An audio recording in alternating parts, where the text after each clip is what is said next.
ADBN, Advocate Broadcasting Network.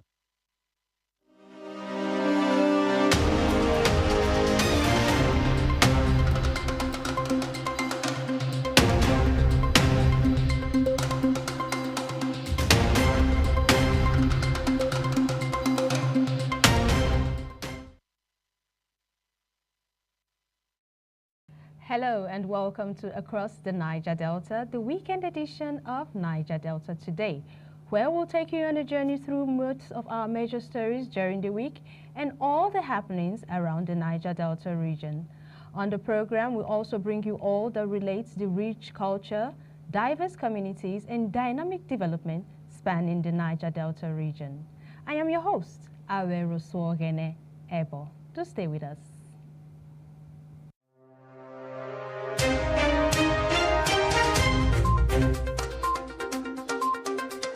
On this edition, Presidential Amnesty Program reaffirms commitment to strengthened peace development in the Niger Delta region. Rivers Governor Sir Fubara relocates State Assembly sittings to Government House. Fresh hostilities erupt in Okwama, Delta State post-military withdrawal. Edo State High Court grants Benin Traditional Council party status in lawsuits against Oba of Benin. On social media, Rivers content creator Young C resurfaces after 24-hour burial stunt. In sports, Okpekpe Road Race announces more performance bonuses for athletes. And on our big story, air quality awareness is our focus.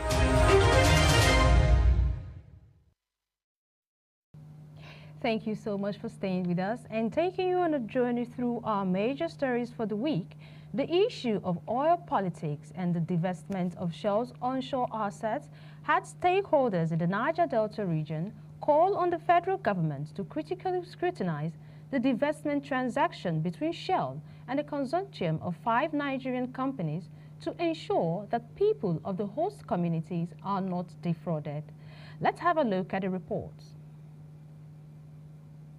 Opinions on the causes of oil politics in the Niger Delta and its attendant consequences on the region. The causes of these spills, analysts say, are in two folds: pipeline degradation and oil theft coupled with decades of neglect and insufficient maintenance. As I'm telling you, they are in the site. They want to lock number 2, but they don't even care. Say they are dealing with human beings. They don't care anything. They just dump us like that and see the suffering. So I am crying to government, please let them come and see the suffering of last school, Benin people, to come and help us. The lack of payment of compensations over land acquired for oil and gas has contributed largely to oil politics, giving rise to the lucrative black market business, increasing widespread vandalism and sabotage of oil infrastructure in the region. The issue of oil exploration in the Niger Delta is a long-standing, issue and something that started, in the 60s. We are now in about over 6 decades of oil exploration and oil mining in the Niger Delta. And over the years, before the commencement of oil mining in 1956 with the Oloibri oil well, the oil well 1, the laying of pipes in the Niger Delta started earlier before then, in the 1940s. And those pipes are still the same set of pipes that are being used today, from Oloibri to, Bomu oil field in 1958, and then other oil fields that we have operating today. So the pipes that were laid at that time are the pipes that are still running till today. And as a result of that, there has been issues of the aging of those pipelines transporting high pressure high pressure crude oil. A lot of them are old. Yeah. And because these pipelines are old, they are bursting and deflating like balloons today, leading to massive environmental pollution that we have within the environment. And this is not very good, because one will expect that at least every 20 years, there should be the changing and replacement of obsolete pipelines with new technology. but that is not happening. And that is what is largely responsible for the massive environmental degradation and pollution that we have in the Niger Delta, that multiple court cases are being taken up against the multinational oil companies, especially Shell, leading to their forced exit from the Niger Delta through the divestment that they are currently proposing. So I think that if they were changing their pipelines, operating with international best practices and standard, they may not have had as many issues as we currently have, leading to their disguise of trying to divest because maybe they want to leave the Niger Delta. It's because of multiple cases that they have.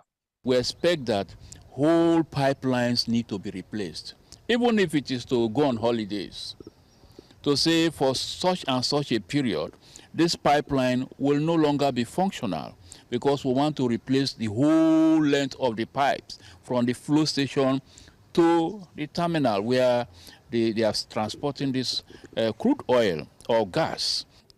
We are saying that what is happening in Ogoni, the UNEP recommended type of cleanup, should be replicated in other parts of the Niger Delta, especially Bayelsa State.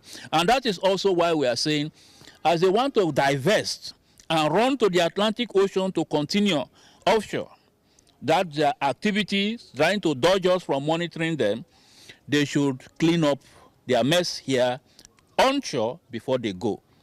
Because you have spoiled my land. We are in court.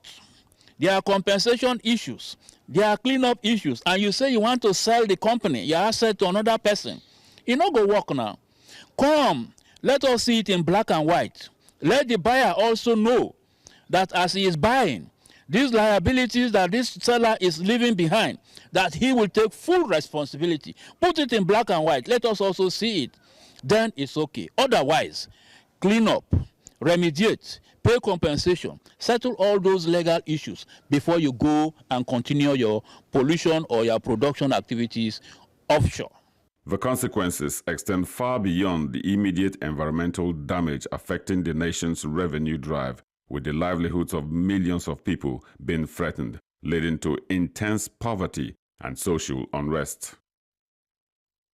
The atrocities of the oil and gas industry was seen, still dripping fresh, when I got there in the mid-70s. And so I went everywhere.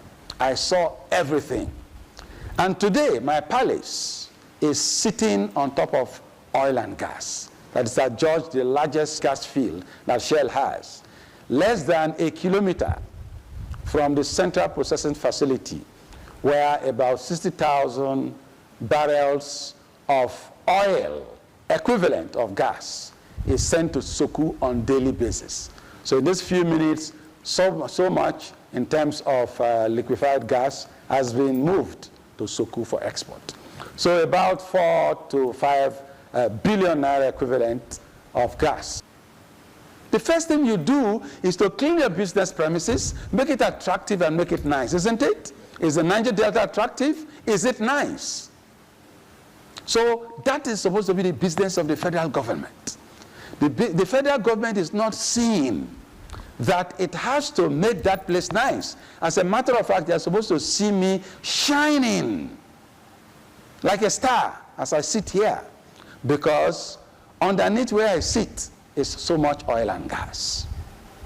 Lack of awareness is also there. Lack of awareness on the part of those who become youth presidents, CDC chairmen, and community leaders. Because if you do not have the wherewithal as per what JIV means, Joint Investigation Visit, and you do not know that the JIV will be signed after everything at the site, they will take advantage of you. And if you do not know that you also are entitled as a community to have your copy after you sign, you are entitled to the community copy. If you do not know, they won't give you, especially when it is equipment failure. They won't give you. We've had situations whereby they try to deny, and when the community insists, they say, okay, follow us, we'll go and make photocopy and give you. On the road, they'll push down the person on the road, say, come and get out. So the issue of lack of information, ignorance, is also a challenge that we are facing in our communities. We have also investigated and found out that some oil company workers, staff, especially the field workers, are part of those sponsoring the oil spills. We have investigated, and luckily we found some persons who have been used, who are ready to confess to us. We have the videos. In those areas, there are a lot of military men taking cover of everywhere. The crude oil theft is on various categories. Are you talking about the terminal loading, or the ship loading, or the one that is taken from the pipeline that is used for local refineries? That one is even a minute crude oil theft. People pipe the crude oil down to the sea and down to the ocean. The people therefore pray for a future where the true wealth of the Niger Delta is measured not in barrels of oil, but in the well-being of its people and the preservation of its natural heritage. And next on our major stories, wife of the president, Senator Oluremi Tinubu, launched the Renewed Hope Initiative Women Agricultural Support Program for the South-South Zone. The event, which took place at the Government House, Uyo, the Akwa Ibom State capital, also marked the official launch of the Renewed Hope Initiative Financial Empowerment for 100 persons with disabilities and small business owners in the state. Delegates from the Niger Delta states were in attendance, as the initiative is set to empower Nigerian women at the grassroots economically, focusing on agriculture, small and medium-scale enterprises, among other key areas. Senator Oluremi Tinubu, represented by the wife of the Vice President, Hajia Nana Kashim Shettima, was joined by governors' wives from the South-South Zone, with Pastor Patience Umoino, wife of the Akwa Ibom State Governor, serving as chief host. Each of the 6 states in the Niger Delta region is expected to receive 10 million naira for their women agricultural ventures.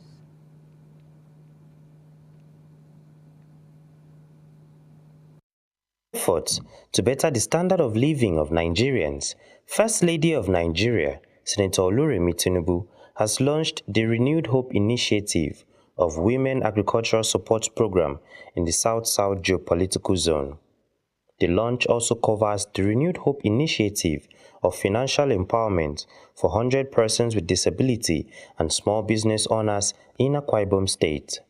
Wife of the Vice President, Hajia Nana Shettima, landed at the Victor Ota International Airport alongside First Ladies of Bayelsa, Cross River, Delta, Rivers, and Edo States, who were received by wife of the Senate President, Mrs. Ekaite Unoma Akpabio, and First Lady of Akwa Ibom State, Pastor Patience Eno.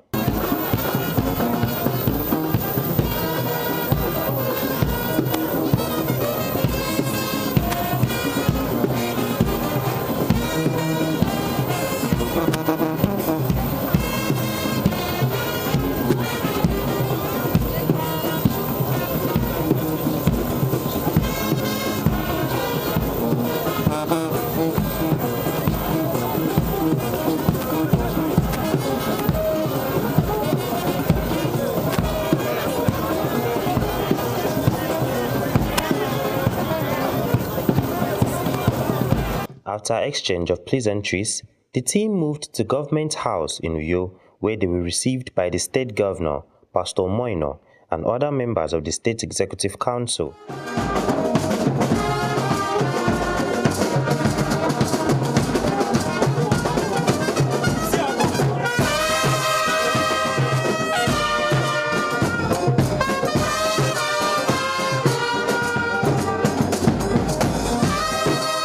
After sitting formalities and introductions were established, First Lady of Akwa Ibom State, Pastor Patience Eno, in her opening address, appreciated the founder and national chairman of the Renewed Hope Initiative, Senator Oluremi Tinubu, for her role in providing welfare to citizens in the country. Today, we are about to witness the empowerment of 20 women in agriculture per state by our dear First Lady, here represented by the wife of the Vice President, Her Excellency Hajia Nana Shettima, who will also be supporting 100 small business owners living with disabilities with funds under the RHI Business Capitalization Grants. These are crucial steps towards a more inclusive and sustainable society. As we all know, women in agriculture often face numerous challenges, including limited access to resources, land, and education. By empowering this crop of women, we can unlock their full potentials, increase food security, and boost economic growth in rural communities.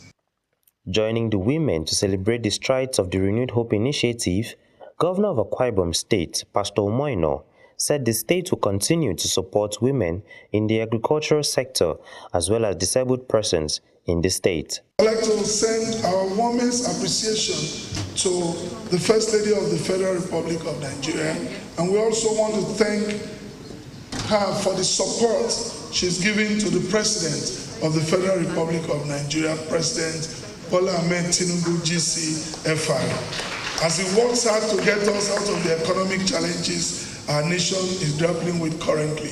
For us in Akwa Ibom, we have said it that we may belong to a different political party, but we will work hand in hand with the President of the Federal Republic of Nigeria.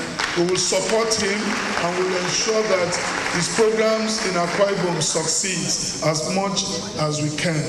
And we thank Her Excellency for bringing all our women together, all of the First Ladies, across party lines to ensure that we deliver the dividend of democracy to our people.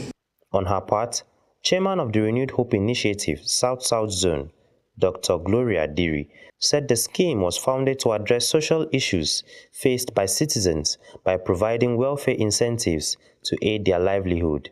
The activities and programs of RHI is a paradigm shift from the usual and making lasting positive impact across 6 geopolitical zones of the country.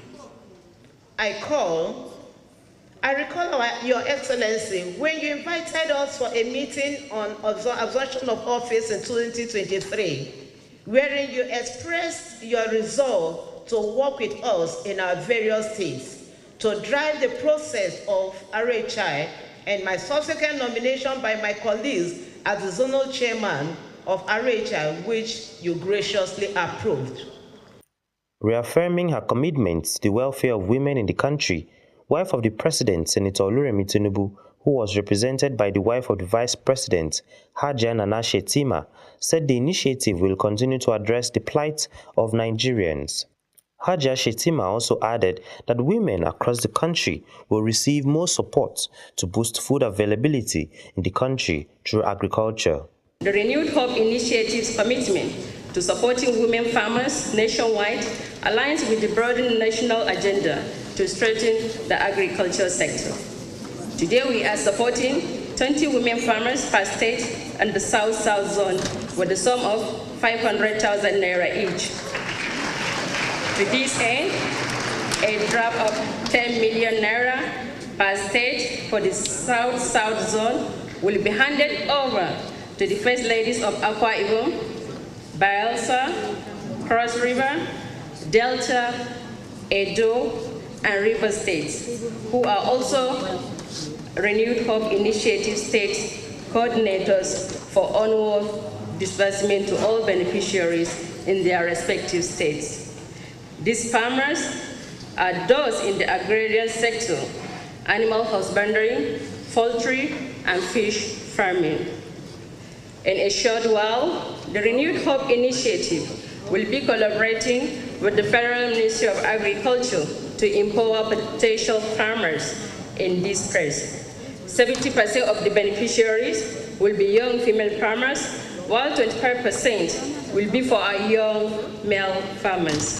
Climax of the event was the presentation of 10 million naira checks to wife of state governors in the South-South to enable women in their states take part in commercial farming. Very beautiful pictures of our First Ladies from the South-South. I thought all of you will be very excited to appreciate them, our very beautiful mothers. Thank you so very much. Also, disabled persons in Akwa Ibom State received 100,000 naira each from the wife of the president as part of her commitment to eradicating poverty and better the life of the vulnerable. From each, making a total of 10 to be symbolically represented. Udori Nisa Hussein Fon Imen, Joseph Rebecca Cletus Ate, Peace, and if you're go, Samuel if you're aware, Promise Sunday. Personal assistant to the governor on persons with disabilities, Comrade Ubong Igbe, lauded the benefits of the Renewed Hope initiative. This is what we have been praying for, the inclusivity that we have been praying for, and it has come to stay, because here we also have the governor that I include persons with disability in his scheme of things. And so we are very happy as the community of persons with disability. That is why we are here, because this this facility will go a long way to help our members to be, to be independent in their area of endeavor. The event attracted dignitaries from all walks of life, including the wife of the Senate President, Mrs. Unoma Akpabio, wife of Ogun State Governor, Mrs. Bamidele Abiodun, wife of Osun State Governor, Mrs. Titilayo Adeleke, wife of Imo State Governor, Chioma Uzodimma, amongst others. David Isong, Niger Delta Today. Now, away from that, exploring the wonders of nature could be really fascinating, as this was the case of when we saw the wonders of nature through the lenses of micro wildlife photographer David Joseph. The thrilling experience is something we do not want you to forget in a hurry, and now we're bringing you to the moment where he moved through the lush bushes of his immediate environment and the remote shrubs around Uyo, the Akwa Ibom state capital. Once again, leaving you spellbound by his activities, let's have a view of the reports.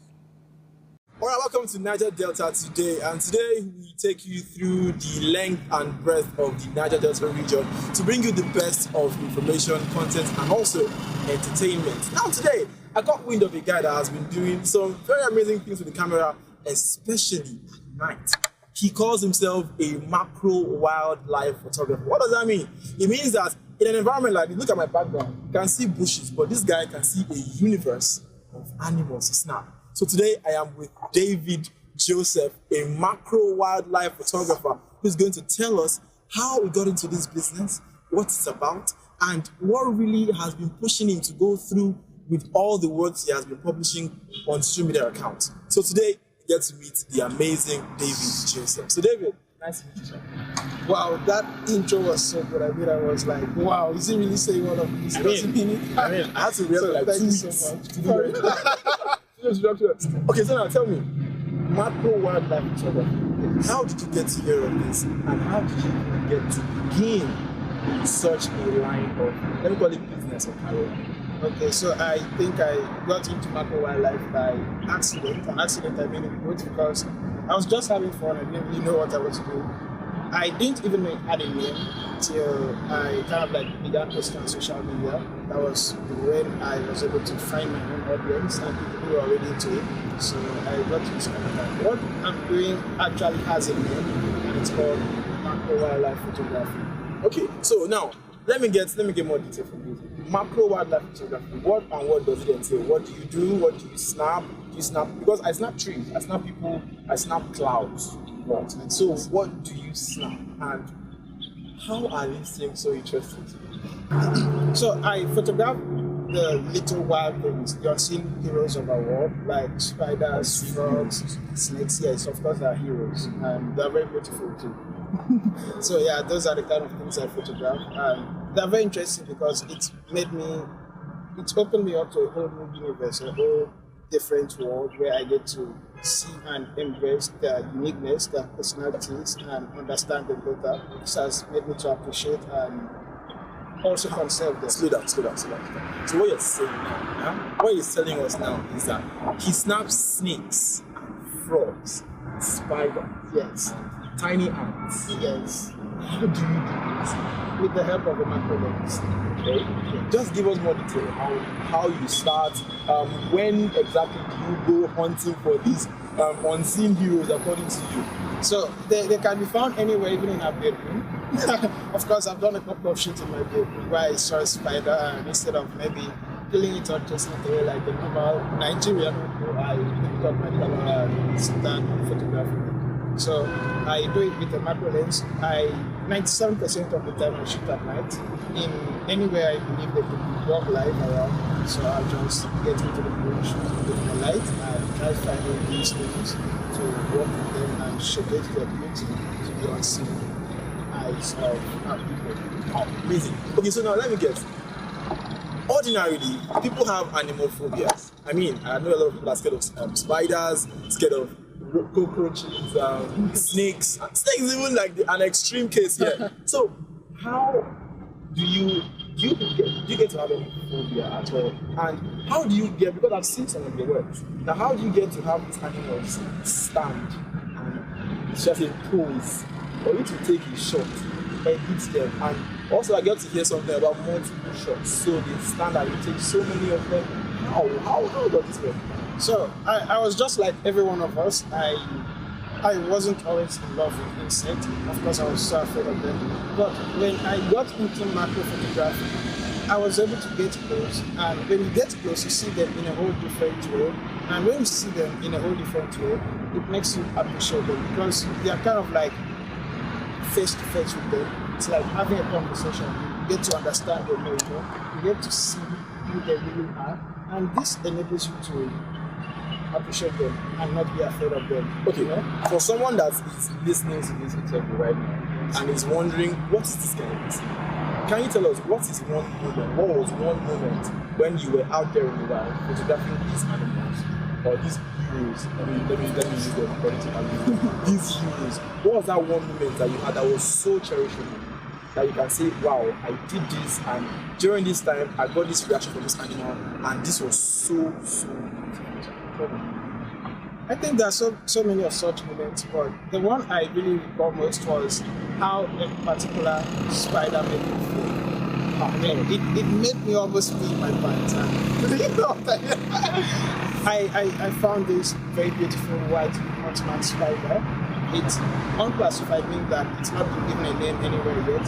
Oh, yeah, it's beautiful. And I was really stunned. She was very beautiful, like the most beautiful spider I've seen. Okay. About this spider, so tell me, it was white, like you said, unseen, unnamed. So this name you're calling you named yourself? The huntsman is kind of like a general name for it, but it's not been given, let's say, like all those kind of stuff. It's not been given. Well, okay, so are there other species that you found in the wild that nobody? Maybe around here, possibly, yes, but in the world, no. I found a grasshopper once, not really like a full-grown grasshopper, but kind of like a grasshopper, which was very strange, and I needed help from the forest to identify what species it is. And it's a species that isn't supposed to be available here, so we were all very surprised that we found one here. So yeah, you're telling me that if I happen to go into this program, I'll get to see the world of species. Okay, since you are the expert here, because he's the expert here, so don't you mind, just tell us, what and what can you say we can find somewhere like this? Everything, to be honest. You can find everything. From snakes, spiders, yes, mantis, everything. You can find everything. This is like a whole village containing thousands of lives. Wow. Yes. That's the beauty of macro wildlife photography. You don't need to go to a very big place to find them. Just go and find, especially at night. Yes. Crazy stuff. Okay, so now we're going to see him in action.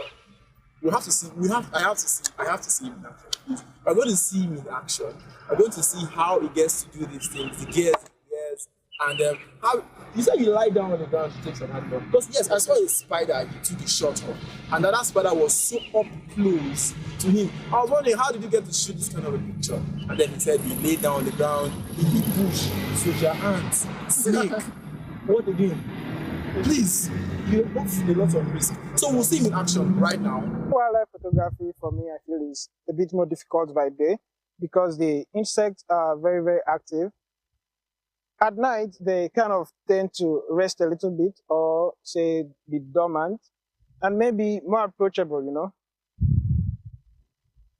Moreover, at night, you find more interesting scenes like a spider eating another insect or animal. Spiders they like eating a lot. And you're likely to find a snake at night than day. I think that's how it works for me.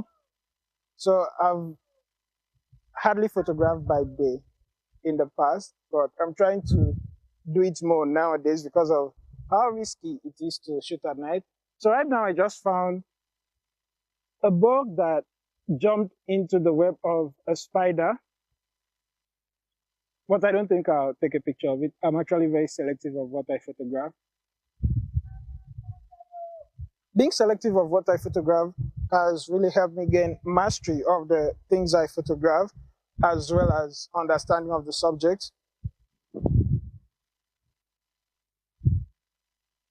Despite this place being bushy, I've actually not found things I like. Tall butterflies and things that don't want to wait. Shooting at night with a headlamp really helps because I'm able to spot things easier when I turn the light on. In case you're wondering if I'm not scared of being around here, of course I'm not.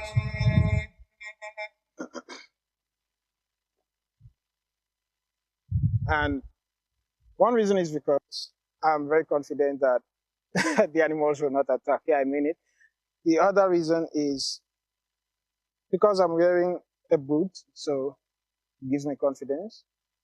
You shouldn't come in here if you're just barefooted or wearing something that isn't suitable for this kind of environment. So I'm still going to look around for a little while. I know I'm going to find at least one subject. It's only a matter of time, and I feel that time is coming very close. So this area looks promising. And yeah, I've finally spotted something. So, I feel my excitement must have scared it away. Okay, it's landed again. It's landed again. So yeah, finally have the opportunity to do just what I like.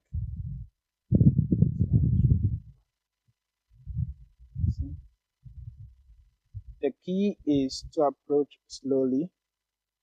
My diffuser can be big and hinder me sometimes, but it should go well.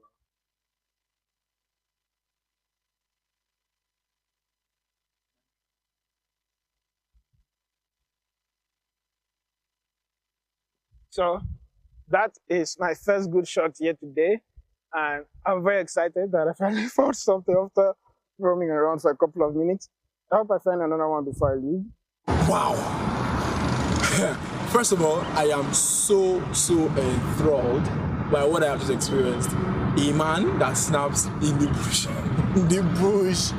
I will not dare that. I just take normal portraits of people, but this guy is on a different level of photography, and I cannot help but just appreciate his nature of work. That was so amazing. Thank you so much. Thank you so much for such a tour. Now, I had such an amazing time doing this with Mr. David Joseph, and just to say, macro wildlife photography is a beautiful kind of photography that you must be so ready. Mind, body, and soul, and also money.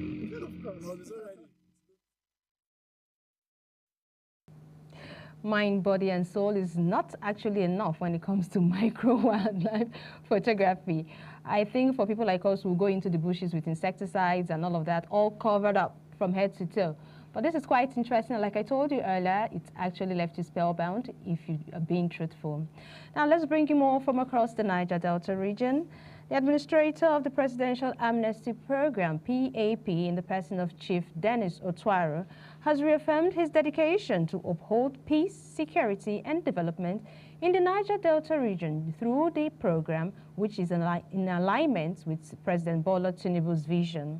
He made this known during his visit to the Benedict University Okada and Benson Idahosa University, both in Edo State. Chief Otuaro also emphasized the importance of efficiently implementing the amnesty program to garner support for the federal government's initiative in the region. Acknowledging the significance of education in fostering lasting peace, the PAP boss commended the Igbanidion University for its role in accepting PAP scholarship students, contributing to the success of the program. He pledged to address the challenges faced by the scholarship students, urging them to prioritize their studies and avoid social vices. Meanwhile, Vice Chancellor of Igbanidion University, Professor Lawrence Ezemoye, lauded the achievements of the PAP scholarship students, noting the program's positive impact on character development and academic excellence. The VC went on to assure of continued collaboration with the PAP to provide opportunities for students in competitive courses and uphold inclusivity within the university's community. Meanwhile, President of the Amnesty Students Association, Wilcox Peremini Zacchaeus, expressed gratitude to Chief Otuaro for his visit and appealed for increased financial support and resources for the scholarship students. The interaction between Chief Otuaro and the students underscores the commitment of nurturing future leaders and fostering development in the Niger Delta region. And now from Rivers State. Rivers State has been on the lips of many due to the political turmoil that has been happening in the state. And recently, Governor of the state, Sir Siminalayi Fubara, has issued an executive order for the relocation of Rivers State House of Assembly sittings to the Government House, Port Harcourt, citing the recent fire incident at the Assembly chambers as the reason. The move has sparked speculation among political analysts who see it as part of Fubara's strategy to manage the state's legislatures. Recent events, including the election of a new speaker by 4 assembly members loyal to the governor, and a court order barring 24 legislators aligned with the previous governor from serving, have intensified the political tensions in the oil-rich Rivers State. The rift between Governor Fubara and his predecessor, Barrister Nyesom Wike, who now serves as the Honorable Minister for the Federal Capital Territory, allegedly fuels the state's political turmoil.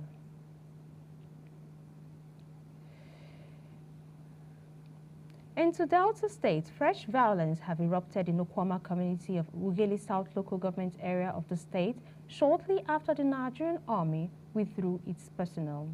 Displaced indigenes of the troubled community returning to their homes encountered suspected looters from neighboring Akwegbene community, which resulted in the latest clash.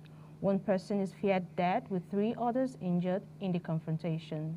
The situation escalated as youth from Okwama attacked the suspected looters, leading to casualties on both sides. The incident follows the withdrawal of soldiers who have been stationed in Okwama since the killing of 17 army officers and soldiers on a peacekeeping mission on March 14, 2024. You would recall that the Delta State Governor, Right Honorable Sheriff Oborewori, had hailed President Bola Tinubu and the military high command for withdrawing soldiers, saying Okwama could return to their community and rebuild their homes. We do hope that his wishes and his prayers are answered, because just after the withdrawal, another clash has happened, leading to death and loss of properties.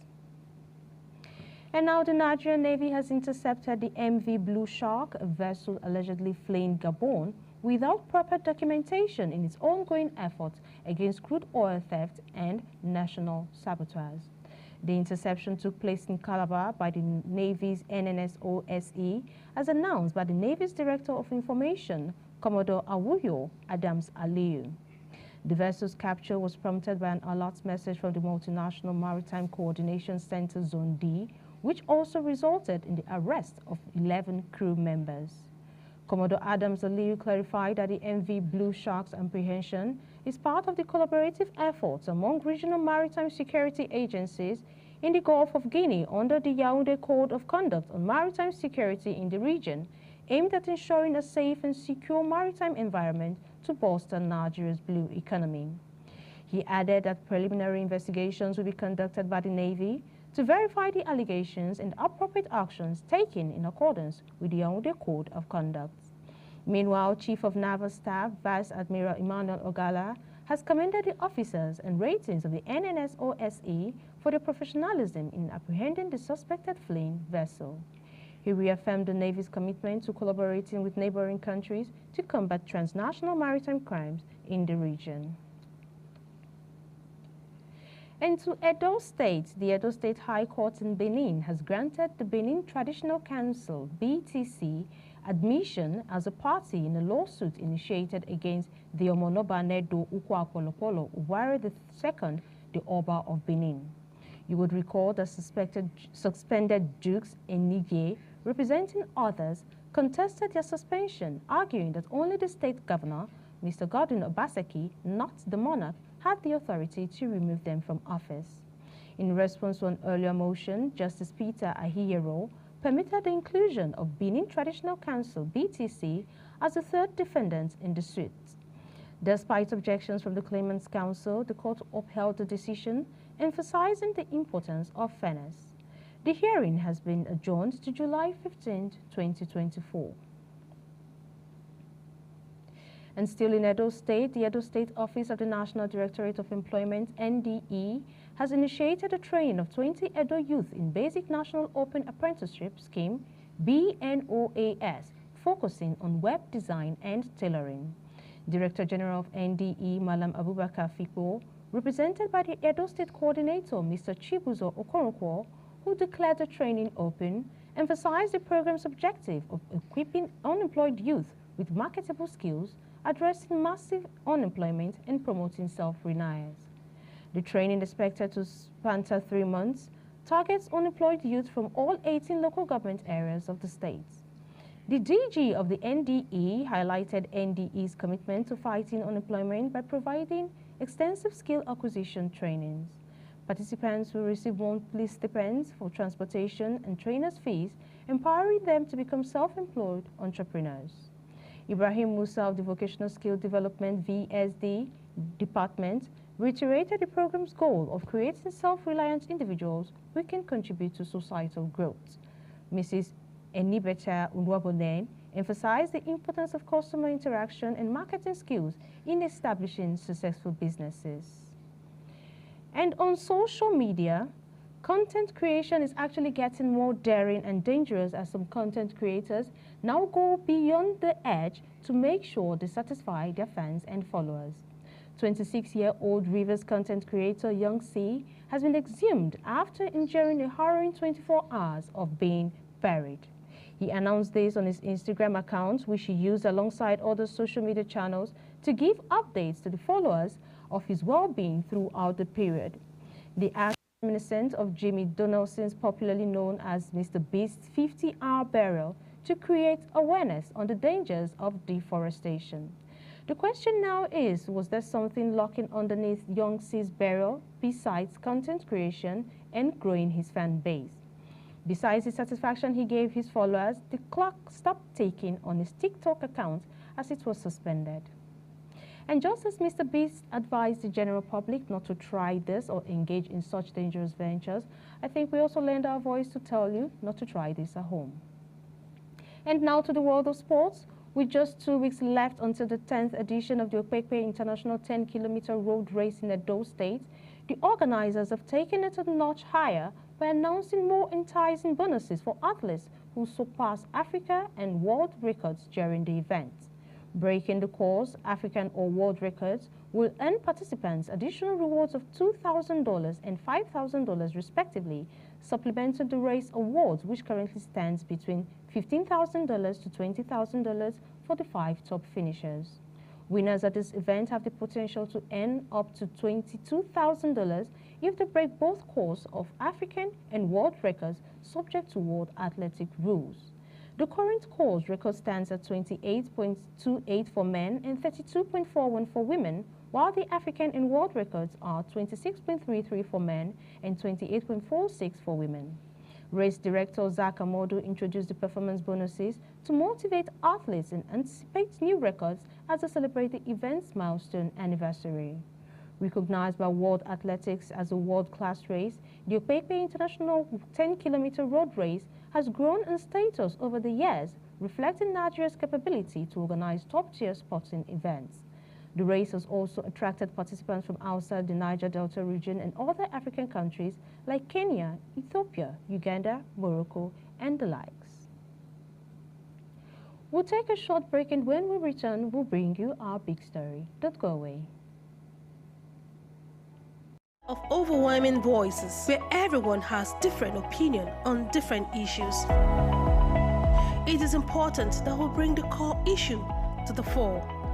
Join me, Nancy Banigo, on Softline as we lend our voices to inform and influence your thoughts and actions. This is not just mere talk, it is an invocative program that touches the core of our existence. ADBN, Advocate Broadcasting Network. ADBN Smartphone Film Workshop. Are you a young adult with a passion for storytelling and content creation? Do you reside in the Niger Delta and desire to become a filmmaker or content creator? Then you should register for the ADBN Smartphone Film Workshop, an exciting opportunity brought to you by ADBN TV. Embark on a journey to unlock your creative potential by learning the art of filmmaking, sound design, and lighting using your smartphone. This is your chance to turn your ideas into reality. So hurry now and register via our website at www.adbntv.com. But wait, that's not all. Your creations will be aired on ADBN TV, channel 258 on DSTV, 140 on StarTimes, Avo TV app, Limex World TV app, and Niger TV app, reaching audiences far and wide. And guess what? 3 lucky winners will be selected for the grand cash prize of 5 million naira. Meet our facilitators.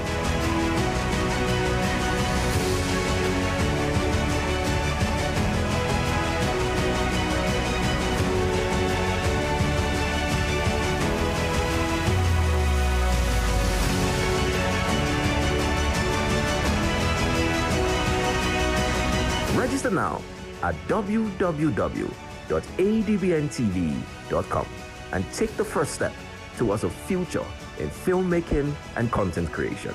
ADBN Smartphone Film Workshop. Unleash your creativity.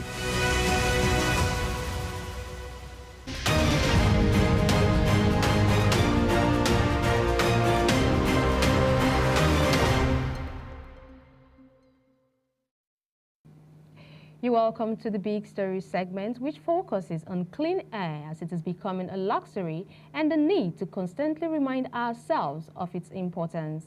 On Air Quality Day, awareness creation on the air we breathe has become super necessary.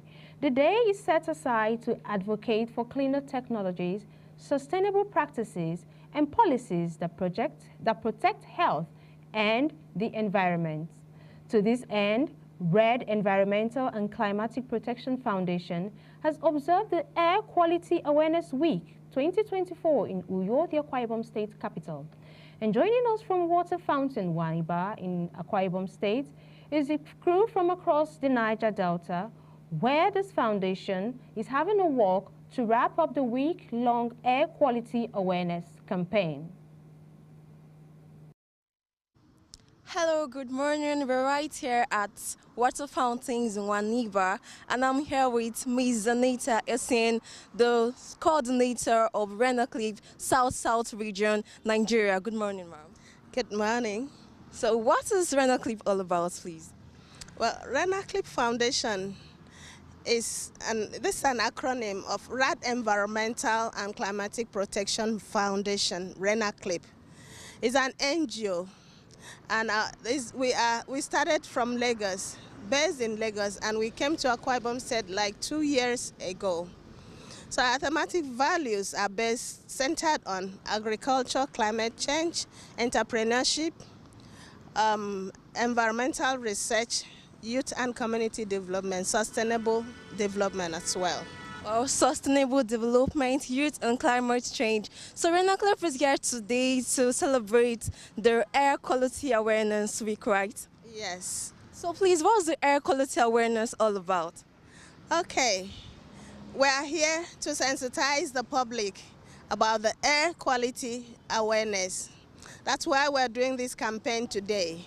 This is a global thing. It's not just for Renaclip. The Environmental Protection Agency in the US they set up the week for us to hold the air quality awareness event. So the week was down last week, this week. So we decided to hold Renner Clip on today, the 11th of May 2024. Okay, I've got to know that this Renner Clip event, the Air Quality Awareness Week, started from on Monday, and it has featured different themes from the very first day. So please, can you tell us more on those themes from Monday till today, Saturday? All right. The first day, the general theme for the week is knowing your air. So for the first day theme, we had wildlife, fire and smoke. The second day we have asthma and your health, and we have air quality and climate. We have air quality and environmental justice, air, animal and plants, the last day. Okay, from the first day on Monday, can you throw more light on the theme? Let's just get a more understanding of what the theme signifies. Okay, the first day theme, wildlife, fire and smoke. Okay. You know, we all know about air pollution. When we, like in this area, in Akwa Ibom State, in agriculture, people know about you have to burn the bush, set the bush on fire before you plant. So that is not very healthy. You pollute the air. When the smoke comes out, the whole air is polluted. So instead of burning the bush, there are different ways that we can go about that. So that's why we are trying to let people know that bush burning is not the best, that instead we plant trees. You said there are different ways to go about burning bushes to go for plantings and others. So what are these ways? What are the healthy ways we can use to promote agriculture? Well, you can cut down the herbs, then dig, make what do they call manure? Make manure from the bush and dig in instead of burning those things.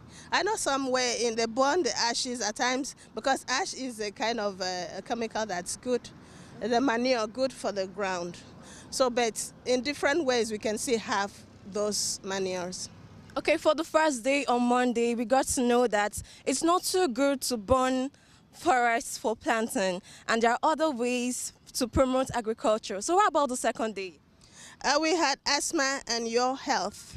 Okay. We know a lot of people suffer from asthma. Some people don't know that they even have asthma, but they come into where the air is not clean. The air is polluted. They will start coughing and choking and making their condition worse. So if you do something to the cloud that they will make rainfall forcefully, but when the rain came, it had to flood and so many lives was lost. So we protecting our climate will help us. There are so many things we have to do to protect our climate so that we will have the way God gave us.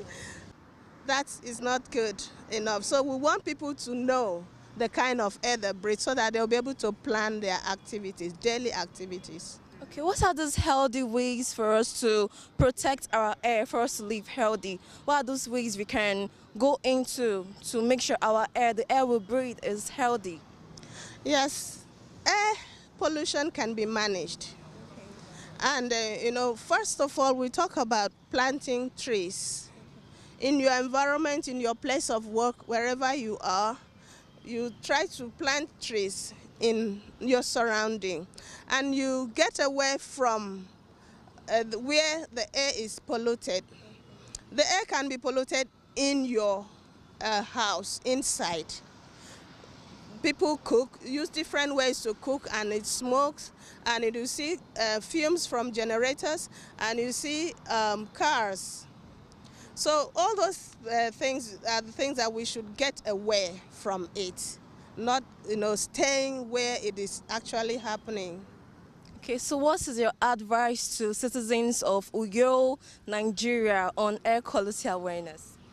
Yes, my advice is that we should know the kind of air that we breathe so that we can plan our daily activities. And you can save life. If you breathe good air, you save your own life. and you can save other people's lives. Avoid burning waste where people live, and I don't dispose waste unnecessarily. I take them to the appropriate place. Okay, you're a corporate serving in Akwa Ibom State. So do you think that the youths are doing enough in relation to air quality? Do you think the youths are contributing enough to air quality awareness? Yeah, well, not necessarily, not really, not nearly enough actually, yeah. So you're saying that the youths are not doing enough? Yeah, a lot of youths are also quite ignorant on these things as well. So how would you do something about something you don't even know about? Okay, you're saying their ignorance is, like, the fact that they are not doing enough is because they are ignorant of it? Yeah, there could be the fact that they don't know and then they don't really care that much because the impact might not be so, it's not something that happens instantly. The effects of air pollution is something that accumulates with time, and sometimes it might be too late when you get to realize, so yeah. So what do you think the youths can do? How do the youths how do they help to improve air quality? Because health is for everyone. So how do you think the youths can assist the government, assist the aged ones to improve air quality? Okay, first of all, with your personal dealings, personal things like burning of stuffs, yeah, and also generator fumes, even car exhausts, yeah. So all these things, I know they might be having some kind of costs, yeah, but I think it's better to pay money than to pay with your life, yeah. So there's some things that you can, I feel the youth can do personally on their own end, and it's not something that you need to go around preaching to everyone. If you do it by yourself and people around you start seeing, and they keep on doing it, I feel actions speak louder than words. So I try to cut on the amount of pollution they emit based on fire, things burnt, and also dusts too as well. Yeah, in cases of constructions, there are some measures that can be put in place to reduce these dust and other kind of air pollutants based on construction. Tackling dust, there's water sprinkling. These measures are actually mostly practiced in foreign countries. Yeah, I don't really see them being adopted here in Nigeria because I think we're trying to be cost effective. So yeah, water sprinkling and also the kind of recycling and keeping a minimum amount of smokes, and also paint, different materials used, like different type of paints, different kind of chemicals, that they don't emit as much pollutants. Yeah, they also exist, although they might be more costly, but I think they serve a better purpose on the long run, yeah. Okay, be aware of the kind of air you breathe. This is as a result of the Air Quality Awareness Week 2024, right here at Nwaniba. Udwak Udoyen reporting. Yeah, it is very possible to make everyday Air Quality Awareness Day by reducing the volume of pollution to ensure a healthier environment for us all. And with that, we've come to the end of this edition of Across the Niger Delta. Do join us same time tomorrow for another edition. Till we come your way again, I am Awe Rosoagene Ebo. Bye for now.